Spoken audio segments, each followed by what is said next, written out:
Afterwards, he had hurried to the hideout to wait for Julia. Where is she? No, really, where the hell is she?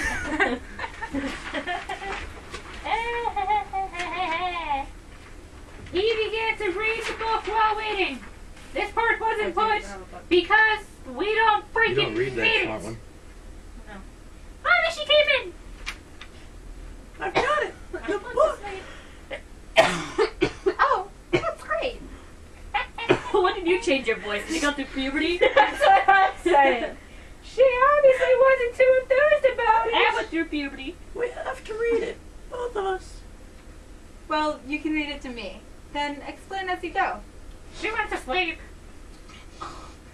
This is reading from the book. Shh. All right. Moving on. Winston fell asleep after another hour or so. We woke up some time later, and Julia was already up and making more coffee. Winston sat up and stayed quiet for a minute, then walked over to her. You remember that bird we saw? Our first time in the meadow? Who sang to us? He wasn't singing for us. He sang to please himself. The birds sang, the pearls sang, but the party did not sing. We are the dead. We are the dead. You are the dead. That's supposed to be you. That's awesome. You are the dead. They can't sound You like They are jumped the dead. apart! Can't sound like O'Brien. I'm not sounding like O'Brien. Sound like O'Brien. He doesn't sound like a You are Brian. the dead. It was behind the picture. Wait, it is behind the picture. Stay where you are. Don't move till ordered. Does it have to? Wait, did you say it doesn't or does? It was starting! It was What? starting!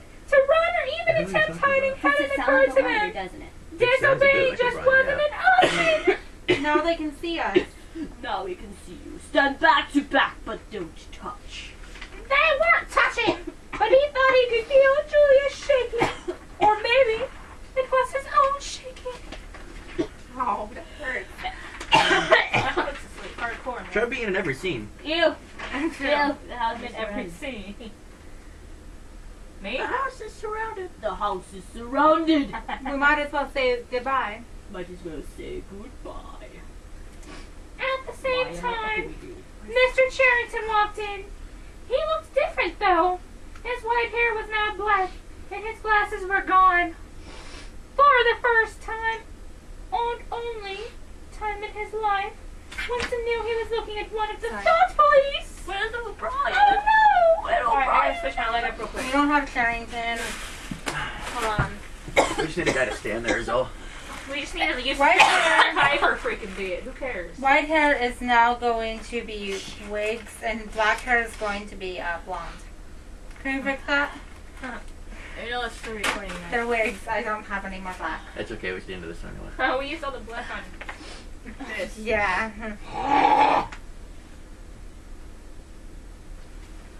Okay. What was that? No, it's demonic scream.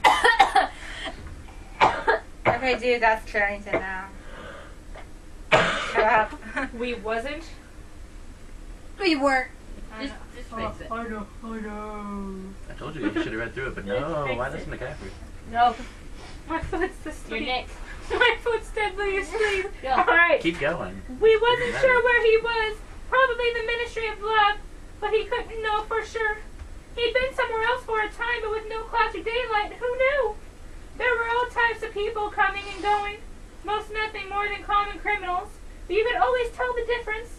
The commons were always yelling at the guards and shouting down the telescreen, but the poets, as we were called, were always quiet and ignored by the others. Winston had watched people come and go from his cell, some being walked out, others screaming and fighting as they went into room 101. One man, who looked more skeleton than human, had to be dragged away after having his fingers broken by 2 guards. Hours later, Winston heard the door open. He watched as O'Brien walked in. They got you too? You had me long ago. You knew this would happen. We realized it was true, but he wasn't concerned with it. As the guard came in behind O'Brien carrying a large baton, Winston was scared, terrified even. But when the guard began beating him, he realized that for all his thoughts about not betraying Julia, he would to end the pain. It was all that mattered to him. Eventually he blacked out, but Please, whenever you're not he gonna have that spoke, to do tomorrow. they would beat him again. This went on for days, and over time they lessened and were replaced with interrogations. Beatings were only a threat when he wouldn't cooperate. He told them everything.